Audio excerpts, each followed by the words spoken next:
It is Tuesday. That means we get to check in with Meals on Wheels for Meals and Feels here on KRML. We've got Susan with us. Susan, good afternoon. Thanks for joining us. Hi, Jeff. Thanks for having me again. Oh, always a pleasure. Always look forward to this. I feel like I'm always a little enlightened after we get a chance to chat. We were talking before we got on the mic that this is Volunteer Appreciation Month, and volunteers are something incredibly important to you guys, but also I don't know many organizations that treat their volunteers like the superstars that they are the way you guys do. Well, thanks for that compliment. I mean, we are volunteer-driven, there's no doubt. We have over 500 that are in every capacity, from driving, sandwich making, food assembly. So they are across the board for us. So yes, it is. It's National Volunteer Month, and we provide a fabulous event that's for our volunteers only, but it's a great opportunity for us to celebrate them. And this year, our theme is superheroes, which we call our superheroes of Meals on Wheels.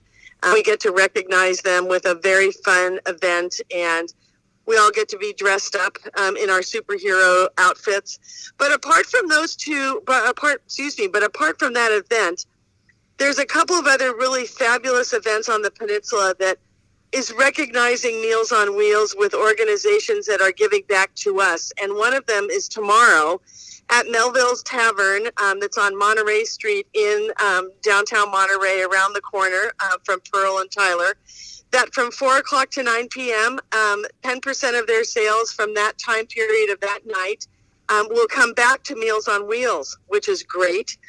And then the second one is Columbia Sportswear in Del Monte Center is also doing along the same lines, that from April 6th through the 14th, if you go into the Columbia Sportswear shop in Del Monte Center, for that entire week, 10% of their sales will also come back to Meals on Wheels.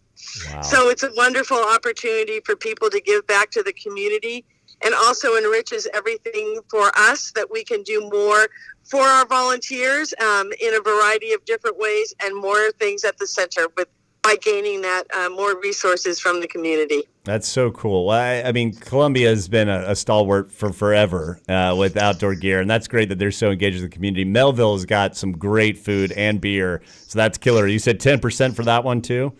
Yes, 10% of their sales from 4 o'clock tomorrow to 9 p.m. come back to us. That's awesome. But I have to ask, what superhero are you going to dress up like for all your other superheroes? Well, oddly enough, I had a superhero-themed event when I worked at another company, and I came across it the other day. So it could be Wonder Woman, and because I have the best sunglasses for that. So I think that might be my starting point. Oh, wow. That sounds amazing. Well, we'll be sure to let Jasmine know about this, because if you know much about her, she loves dressing up. So she might be crashing this party just so she can be a part of the Superstars. But can't wait to hear more about that. And if people want to get involved and become a volunteer, what's the best way to do it? Hey, the best way is to go online to our website, which is MOWMP.org. And click on the volunteer tab. There's a really short volunteer application. It comes directly to me. The minute I get it, I'll get back in touch with you and find the niche that will fit your needs. That's perfect. Susan, you guys do such an amazing job. You take care of so many people, but also you guys take care of your volunteers. And that's a really great thing, because we know how important they are. So job well done. I can't wait to see pictures of this superheroes party, and you have yourself a great one. Thank you so much, Jeff, for having me again. Thank you, Susan. Meals and Feels, brought to you by Meals on Wheels of the Monterey Peninsula. Find out how you can get involved and become a superhero yourself.